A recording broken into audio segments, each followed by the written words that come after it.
In this presentation, we'll focus on Domain 1 of the Danielson framework, which is planning and preparation. Domain 1 describes how a teacher organizes the content students are supposed to learn, and how they design instruction. This domain also covers aspects of instructional planning, beginning with a deep understanding of content and pedagogy, and an understanding and appreciation of students and what they bring to the educational encounters. Domain 1 has several components. First, demonstrating knowledge of content and pedagogy, demonstrating knowledge of students, setting instructional outcomes, demonstrating knowledge of resources, designing coherent instruction, and designing student assessment. All of these components ask us to show what we know and what we do with that knowledge. It also describes the behind-the-scenes work of organizing classroom instruction. For this presentation, we'll hone in on Component 1F, which is designing student assessment. Within this component, there are several elements: congruence with instructional outcomes, criteria and standards, designing formative assessments, and use for planning. To get a better idea of what those elements mean, I want to take a look at the rubric for 1F. As we do this, I'd like you to take out a highlighter and print out this rubric. When you've done that, I want you to look at the key words that differentiate between levels. For the sake of this presentation, we'll just look at the difference between effective and highly effective teachers. Think about why certain terms change, why they're selected, and how they can be observed.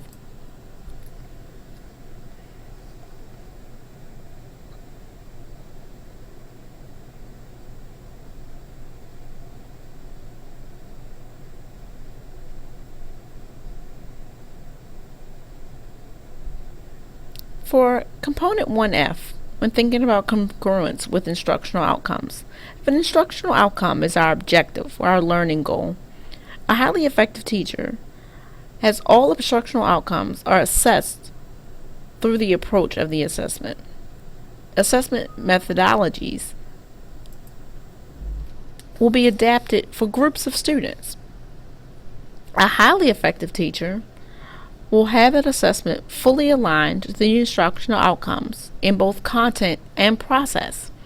If we think about that for a moment, if we're teaching students how to use prepositional phrases in a sentence, and the process we've used for that is to have the students use sentence strips to organize the sentence the best way, putting the prepositional phrases in the best placement. A highly effective teacher would have their students use the same method for assessment. Oftentimes, we'll use these types of strategies and then give the students a piece of paper where they have to complete a multi-choice test, which may not be the best assessment since the process used to teach that method is not the same. For criteria and standards, a highly effective teacher gives clear criteria and standards, perhaps using a rubric. A highly effective teacher will use the same thing, clear criteria and standards, but there is evidence that students have contributed to it. So in this case, if it is a rubric, the students may have been asked to add to the rubric or come up with it on their own. In designing formative assessments, an effective teacher will have a well-developed strategy to use formative assessments and design particular approaches to be used. A highly effective teacher will also have an approach to using formative assessment that is well designed, but it will include student as well as teacher use of the assessment information. So in this case, students will use that as a tool for their own learning. In use for planning, an effective teacher will use assessment results to plan for groups of instruction. A highly effective teacher will use it to plan for individual groups or students. To think about this a little more in terms of our designing of assessment, let's watch a brief video from the teaching channel on this very subject.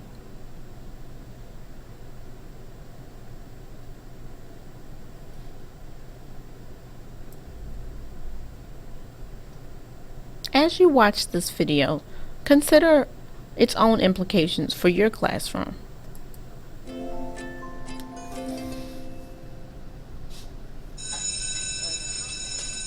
Please make sure you hand in your calculator at the end. Calculator and exit card. I'm Marie Barchi. I've never not done an exit card. It's something I just do every day. It just comes natural with it's part of every lesson. Okay, our aim today is how do we solve and graph 1 and 2 step linear inequalities? What would I have to replace example 1 with to make it an inequality? Lillian? Change the equal sign To what? to greater than or less than. Right. You would have to change. That's what an inequality is. It's a mathematical statement in which the equal sign is replaced with one of the 4 symbols. I went into what an inequality was. I did several examples, and we went over the steps it takes. I showed them when you divide by a negative, you flip your inequality symbol. Then we went to 2-step. And then I completed that by having students come up to the board and put their work up. Graph it right underneath. Someone to put up 8. Alicia, and number 9, Ashley. As I walk around whilst other students are presenting their work, I really get a feel for who's struggling. Okay, this you should always cross multiply your variable first. You know, when you walk by their paper and the problem's not done, it's because they clearly couldn't do it. And that's kind of how I identify at the end of the period who is getting which of the 2 exit cards. Okay, guys, you're gonna work on the exit card now. There's 2 questions. You have more than enough time. On your way out, where does it go? The box. In the box. Very nice. Need help on it. I give a grade level exit card and I give an above grade level exit card. Let's review our steps while I hand out the exit card. What steps do we take to solve and graph 1 and 2 step linear inequalities? I always make sure before I hand out the exit card that I summarize my lesson. What is step number 2, which only happens sometimes, Ashley? You flip the sign. The fact that we reviewed that you need to flip your inequality sign when you multiply or divide by a negative number reinforced that right before they worked on the exit card. So maybe not all of them got that right, but most of them are like, oh my God, we just went over that, I have to flip it. So I think that it's important to review your aim. Don't forget to graph the second one. That counts as points, graphing the second one. What's your answer here? -2.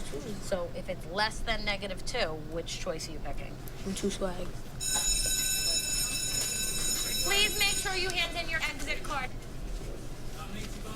The kids are constantly asking me, can we have our exit card back from the day before? We want to see how we did on our exit card. They want to make sure they're up to speed. Good. Who are you assigned to Tuesdays for extra help? I have the students who did not as well on their 8th grade assessment, so they're the lower end math students in their grade, so they get a double period of math every other day, which is nice. I'm grouping them by how they did on their exit card.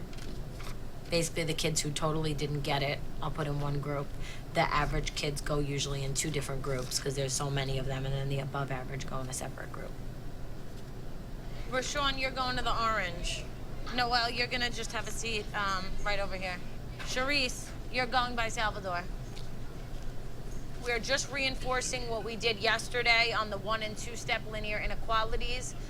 Today you'll see I'll have 15 students in my enrichment class, and I'll really be able to work with those kids to make sure they understand how to solve 1 and 2 step linear inequalities before moving on to something like multi-step, where they have to distribute and have a variable on both sides. The strategy of using exit cards I definitely think could be used across the board in high schools and middle schools for several subject areas. Good. You flip that one and that one's right. This we gotta switch back, right? Regardless of what subject you're teaching, there are lower end students there, and they really need that extra support. And I think it's important that every teacher offers that to them. You have to graph that way. You graph that way.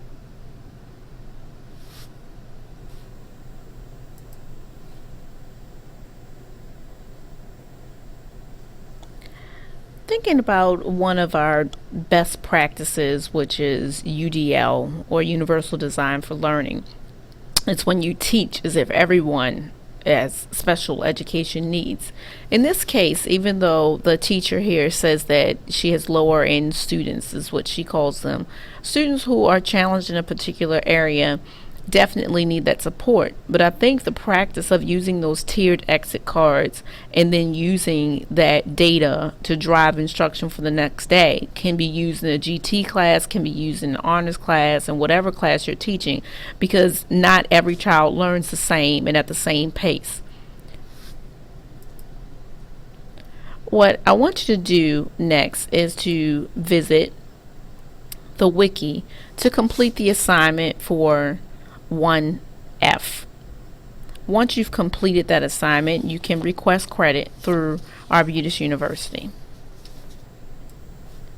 When you go to the wiki after you've completed that course, you can go to the Quick Start quiz link, and there's a quiz. If you look for the Danielson Framework Designing Assessment quiz under our class, you can receive credit through Arbutus University.